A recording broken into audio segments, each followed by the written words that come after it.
le plus grand glissement de terrain en Europe. Des vents ouragans en Russie et en Chine. De la neige en avril en Turquie. Des précipitations extrêmes en Azerbaïdjan. Dans ce numéro, parallèlement aux événements climatiques les plus anormaux de la semaine écoulée, nous analyserons un phénomène qui réécrit discrètement les règles de résilience de régions entières et oblige les scientifiques à porter un nouveau regard sur les causes de ces processus. Turquie. Le 7 avril, de fortes pluies dans le district de Kadirli, province d'Osmaniye, ont provoqué une montée brutale du niveau des eaux de la rivière Savroun et du ruisseau Bulbul. Les deux cours d'eau sont sortis de leur lit après les précipitations nocturnes. Les flux d'eau ont littéralement paralysé la région. De nombreuses maisons et entreprises ont été inondées et les transports bloqués. Le bâtiment de la gare routière et un pont piétonnier se sont effondrés. Plusieurs véhicules ont été emportés par le courant, entraînant la mort de 2 personnes. Dans la nuit du 9 avril, des pluies torrentielles se sont également abattues sur la province de Hatay. Des inondations massives ont eu lieu dans le district d'Antakya. En raison de la proximité de la rivière Oronte, l'une des zones les plus touchées a été la petite zone industrielle. L'eau a envahi les bâtiments des ateliers et des entreprises, causant des dommages importants. Les rez-de-chaussée des habitations ont également été inondés. Les sauveteurs ont réussi à extraire 32 personnes, dont 9 enfants, des véhicules bloqués par les eaux. Dans le district de Giselbourg, le chauffeur d'un bus scolaire coincé sur une route inondée, ne parvenant pas à évacuer les enfants seuls, a appelé les pompiers à l'aide. 6 élèves et 2 adultes ont été sauvés. À partir du 10 avril, une vague de froid rare et puissante a envahi toute la Turquie. La température a chuté de 10 à 12 degrés Celsius en dessous de la normale climatique.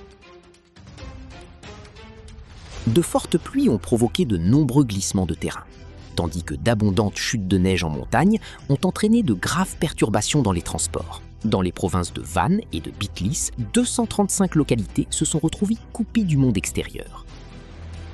Dans la ville de Bitlis, l'épaisseur de la couche de neige a atteint 35 cm.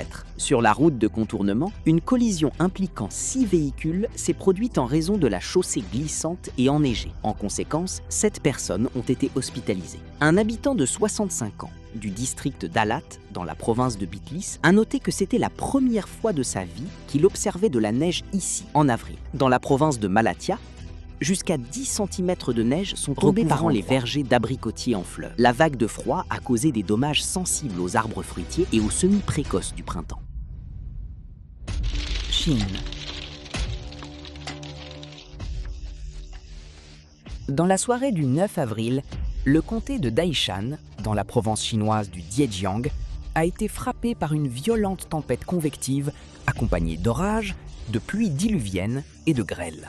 Le vent était non seulement très puissant, mais il s'est également renforcé rapidement. À la station météo de Huibishan, sa vitesse est passée de 9 à 16 points sur l'échelle de Beaufort en seulement 4 minutes. La rafale maximale a atteint 54,8 mètres par seconde, ce qui est comparable à un super typhon. En peu de temps, jusqu'à 50 mm de précipitations sont tombées. Les témoins ont été frappés par la soudaineté et la puissance des éléments. Un homme de 70 ans a avoué n'avoir jamais rien vu de tel.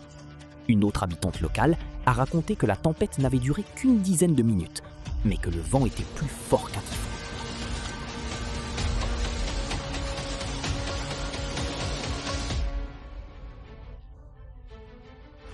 Russie.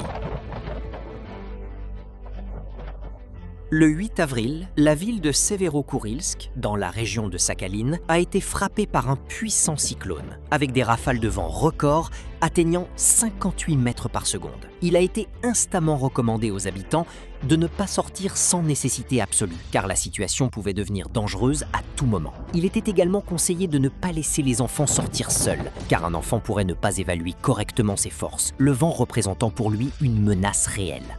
Les rafales extrêmement violentes ont renversé des pylônes électriques, des panneaux de signalisation et ont endommagé les toitures et les façades des bâtiments. Selon des témoins, les maisons vibraient et les toits craquaient sous l'assaut des éléments. À cause des ruptures de lignes électriques, une grande partie de la ville s'est retrouvée sans électricité. Alors que les habitants de Severokurilsk n'avaient pas encore eu le temps de se remettre, un vent de tempête soufflant jusqu'à 30 mètres par seconde est revenu sur la ville dès le 10 avril, compliquant les opérations de nettoyage.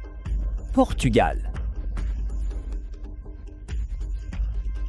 Le 7 avril, une tornade de catégorie IF 1,5 s'est abattue sur le village de Mofreta, dans le nord du Portugal. Le tourbillon n'a pas duré plus de 5 secondes, mais cela a suffi pour arracher les toits des maisons d'habitation et des bâtiments agricoles. Des tôles de fer, des débris de panneaux solaires et des tuiles ont volé dans les airs.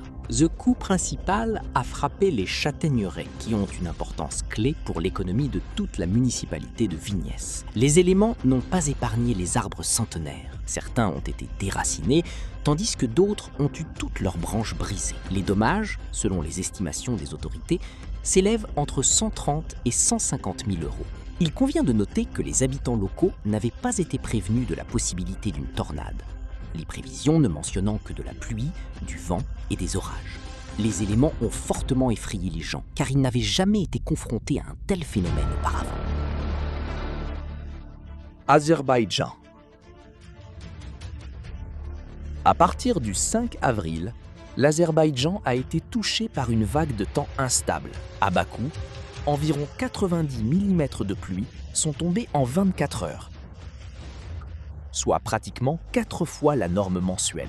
Les pluies ont été accompagnées de vents violents, avec des rafales atteignant 24 mètres par seconde, ce qui a aggravé les conséquences des intempéries. Dans la capitale et ses banlieues, des rues et des cours ont été inondées et plus de 150 habitants ont été contraints de quitter leur domicile. Dans l'un des districts de Bakou, une maison d'habitation s'est effondrée, piégeant une femme sous les décombres. Heureusement, elle a pu être sauvée et transportée à l'hôpital pour ses blessures. Dans plusieurs régions du nord et du littoral, le volume des précipitations a également largement dépassé les normes climatiques. Par endroits, les inondations ont été accompagnées d'érosion des sols et de glissements de terrain, de destruction de routes et de ponts, tandis que les flux d'eau emportaient littéralement des pans de rives et des infrastructures. Des dommages sérieux ont été causés au secteur du gaz et de l'électricité. Dans le district de Koussar, une coulée de boue a causé la mort d'une personne. Pakistan. Des pluies prolongées, débutées le 4 avril, ont provoqué de nombreux glissements de terrain dans les régions montagneuses du Pakistan. La ville thermale de Murrey a été particulièrement touchée. Les glissements de terrain ont endommagé de nombreuses routes clés. Certains tronçons ont été totalement fermés à la circulation, tandis que d'autres présentaient des fissures, ce qui a considérablement compliqué les transports. Les éléments ont également causé de graves dommages aux infrastructures de la région. Le 6 avril, dans le district de Jikagali, 5 maisons et une mosquée ont été endommagées à la suite d'un glissement de terrain. Des fissures et des brèches sont apparues sur les murs et les toits de dizaines de bâtiments, entraînant l'évacuation de nombreux habitants. Inde. Le 9 avril, dans le district de Kulu, État de l'Himachal Pradesh, un immeuble d'habitation de plusieurs étages s'est effondré suite à un glissement de terrain soudain. Heureusement, personne ne s'y trouvait à ce moment-là, mais son toit servait de terrasse pour les clients d'un hôtel voisin. En raison du risque de nouveaux effondrements, une évacuation d'urgence de l'hôtel a été effectuée. Le sol continuant de se déplacer, des bâtiments scolaires et un complexe résidentiel situé à proximité se sont retrouvés menacés. Le même jour, dans le district de Shimoga, État du Karnataka, un glissement de terrain s'est produit sur la route passant par le col de Hulikalga. À ce moment-là, des travaux de construction d'un mur de soutènement y étaient menés pour améliorer la sécurité routière sur ce tronçon de montagne difficile. Soudainement, une masse de terre et de pierres s'est effondrée du versant, ensevelissant les ouvriers. 7 personnes se sont retrouvées sous les décombres. 3 d'entre elles sont mortes sur le coup. 4 ont pu être sauvées et transportées à l'hôpital avec des blessures. Plus tôt, le 5 avril, dans l'état du Sikkim, sur l'un des principaux itinéraires touristiques de la région de la ville de Mangan, un important glissement de terrain s'est produit. La terre et de gros rochers ont bloqué un pont et les routes adjacentes, les rendant totalement impraticables. En conséquence, environ 1300 touristes se sont retrouvés bloqués dans la ville de haute montagne de Laken. Les opérations de secours ont duré plusieurs jours et ont été compliquées par de fortes chutes de neige et l'accès difficile au terrain. Pour permettre la traversée de la zone détruite, un pont piétonnier a été installé. Finalement, tous les touristes bloqués, ainsi que les résidents locaux, ont été évacués. De plus, grâce à l'utilisation de matériel militaire, il a été possible de remorquer environ 170 voitures et 80 motos.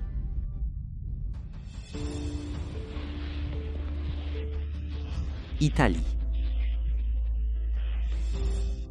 Le 7 avril, dans la commune de Petacciato, dans la région italienne du Molise, un glissement de terrain géant s'est de nouveau activé.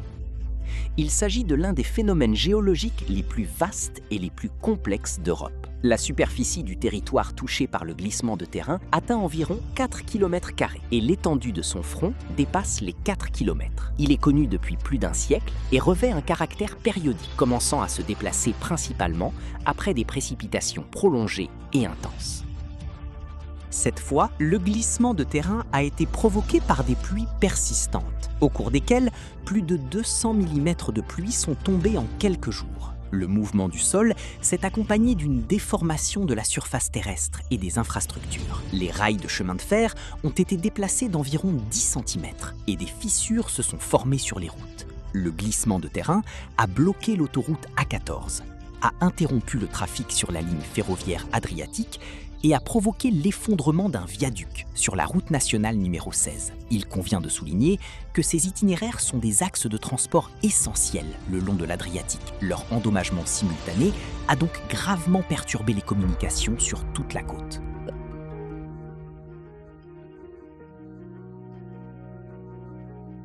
L'étude des processus de glissement de terrain dans le village indien de Pangtang, dans l'est du Sikkim, les définit comme des glissements de terrain peu profonds inhabituels, car ils se sont produits dans une zone topographiquement stable, et les données statistiques montrent qu'aucun glissement de sol n'y avait été observé auparavant. Les auteurs de ces travaux scientifiques ont conclu qu'en raison du changement du régime des précipitations dans la région, et de l'activité anthropique, un territoire qui semblait autrefois sûr peut désormais être sujet à des glissements de terrain. L'analyse des bases de données mondiales montre également une tendance constante. Les précipitations, en tant que principal déclencheur des processus de glissement de terrain dans le monde, représentent plus de 50% des cas. Et dans certains échantillons, cette part dépasse 90%.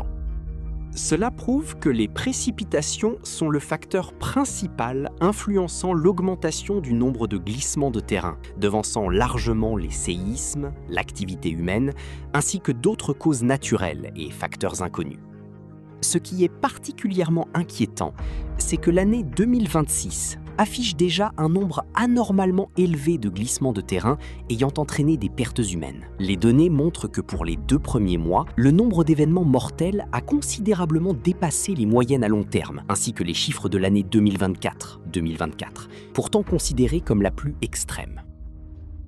En mars, 61 glissements de terrain mortels ont été enregistrés, entraînant la mort de 520 personnes, ce qui constitue le chiffre le plus élevé pour un mois de mars dans toute l'histoire des observations. Ainsi, les données des recherches et les événements des derniers mois mènent à une seule conclusion. Les glissements de terrain deviennent de plus en plus fréquents, imprévisibles et massifs. Et leur principal déclencheur demeure les volumes importants de précipitations. Actuellement, les conditions se conjuguent pour ne faire qu'accentuer l'intensité des pluies.